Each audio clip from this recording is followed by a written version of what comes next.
за 2020 година. Извештајот е детално исполнет и содржи сите номотехнички елементи кои што треба да ни дадат една општа представа за работата на Агенцијата за заштита на лични податоци. Она што го елабориравте и вие во вашиот извештај говори за тоа дека се прават напори од страна на оваа агенција да се спроведе законот кој што е донесен од аспект на подигнување практично на улогата и на влијанието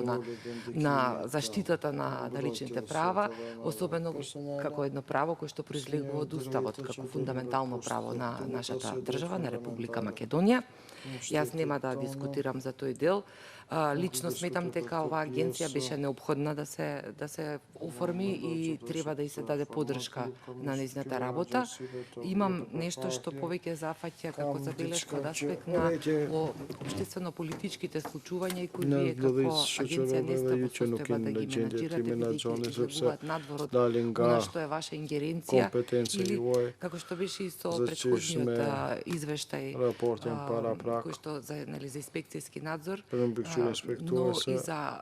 административните работници, може да видиме дека ние имаме навистина солидни нови закони, кои што не се во корелација со останатите закони и подзаконски акти во државата, и тука настанува проблем, бидејќи тогаш ние како граѓани прстот го вперуваме до агенциите, а агенциите ги немаат сите инструменти во раце за да може да постапуваат и ефективно да донесат квалитетни решени одговори на секој поединечен случај. Оттаму, ова што ќе го кажам понатаму не се однесува лично на вас и на агенцијата, но зафаќа една поширока област која што е можна актуелна, особено деновиве. Сите сме информирани, знаеме од медиумите за аферата со издавањето на лажни пасоши. Ова е сериозна тема која не е ни малку бенигна, бидејќи отвара простор да сите ние станеме жртви или сме ставени под ризик нашиот идентитет на некаков начин да биде употребен од наркобосови, од криминалци од најголем калибар или да бидат употребени во некои други активности кои што јас ќе ве потсетам, пред многу години имаше еден случај на Ел Масри, кој што заврши пред меѓународните судови и кој покажува колку може таква дезинформација или таков еден системски прекршок да направат пореметување на личните права на секоја една индивидуа. Од таму би сакала да ви укажам на моментот кој што особено ме загрижува, а е објавен на Дојче Веле. Например, ќе ми дозволите да ви го представам случајот на господинот Игор Вукотич, кој имал проблеми, особено големи проблеми, бидејќи тој бил комерцијалист од Белград и неговите проблеми започнуваат со полицијата во 2007 година, кога тој заминува да посети свој пријател во Соединетите Американски држави. Еден час е држан таму на аеродром и уште 3 часа повторно кога се враќал. Во едно кафуле во Белград му се случило да биде направена рација, а на граничен премин во Хрватска бил задржан 9,5 часа, додека во Варшава го држале затворен 5 часа.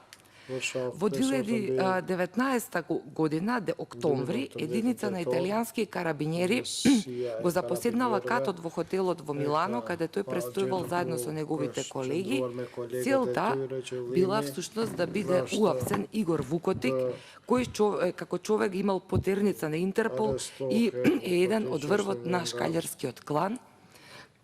Секако да не го кажам целиот случај, може јавноста и вие да го погледнете овој објавен податок со изјави со се, го одбрав како пример за да кажам дека, затоа и реков, секој еден од нас може да се најде во ситуација неговиот идентитет да биде заменет со некој озлогласен криминалец и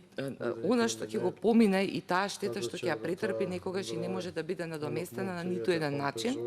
Овој господин од соседна Србија на крајот решил за да се спаси од овие маки, комплетно да го промени своето име и презиме, и тоа на некој толку необично име и презиме што не би му текнало на никој да може да го употреби или да го искористи, бидејќи веројатно би делувало малку и смешно. но тоа било единствениот начин за да тој се спаси практично од постојаните раци, особено и во ситуација кога полицијата, Интерпол и останатите служби не го знаеле вистинскиот идентитет, тоа е лик на овој другиот Игор кој го барале за сериозни убиства и за трговија со дрога. Деновиве гледаме дека и Македонија не била имуна на овие процеси. И знам дека вие како агенција не сте доволно искористени, ние како пратеници, но и понатаму треба да размислуваме на проширување на вашите надлежности, но можеби и на поголема контрола и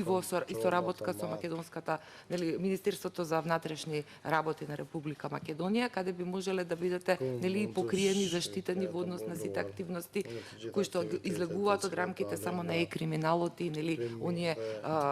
навреди на социјалните мрежи или друг тип на злоупотреби, како што беше јавна соба и други примери, кои што се повеќе и повеќе актуелни. Овие, сето ова за нас говори дека ние сме се уште во една хибридна фаза во која што не можеме сериозно да пристапиме и да ги превенираме ваквиот тип на злоупотреби, а особено кога во таа улога ги гледаме и не само највисоките представници на извршната власт, туку ги гледаме и оние во кои што, нели, најмногу ја положуваме нашата доверба, а тоа се припадниците на Министерството за внатрешни работи. Секако тоа не зборува за сите. Јас и на времето кога се правеше во претходната власт на ВМРО-ДПМН, кога почна активностите во сферата на корупција во високо образование, стоев на истото мислење, а тоа се однесува и на другите сфери на општеството. Еден коруптивен професор не ја чини целата академска заедница коруптивна, шепа на припадници на Министерството за внатрешни работи поврзани во спрега со ВРВОТ или со некои, нели, високи функционери, не ја представуваат сликата за Министерството за внатрешни работи како непрофесионално, но ако земеме и ако овие примери не ги преточиме во дополнување на закон или не бараме проширување на надлежностите, тогаш стануваме на некој начин соучесници во еден процес кој на крајот од денот ќе не доведе на најниските ранг листи од меѓународните релевантни институции во однос на сузбивање на корупција, криминал, во однос на нашата ситуацијата со правната држава, со механизмите на системот или неделотворноста на истите, што отвара една многу посериозна полемика во однос и на она што нас ни е приоритетна цел, а тоа е евроинтеграциите и отпочнувањето на датумот за преговори за пристапување кон Европска унија. Оттаму би сакала исто така во контекст на ова да посочам дека не смееме да занемариме и не смее да биде ланска вест и сериозната индикација за исчезнувањето на АФИС системите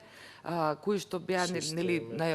требаа да представуваат некакви нови лаборатории во високообразовните институции, но всушност видовме дека дел од нив многу веројатно биле употребувани токму за, нели, или злоупотребувани за изработка на овие лажни пасоши, за издавање на лажни идентитети.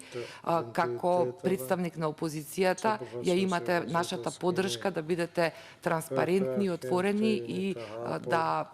вашите сугестии секако да можеме, нели, да ве поддржиме, да бидете присутни тука и да можеме да изнајдеме решение да излеземе од оваа неубава слика во која што се наоѓа државата моментално, а која има импликации и тоа подалеку сежни за кои што во наредниот период ќе мора да се соочат сите представници на системот. Ви благодарам.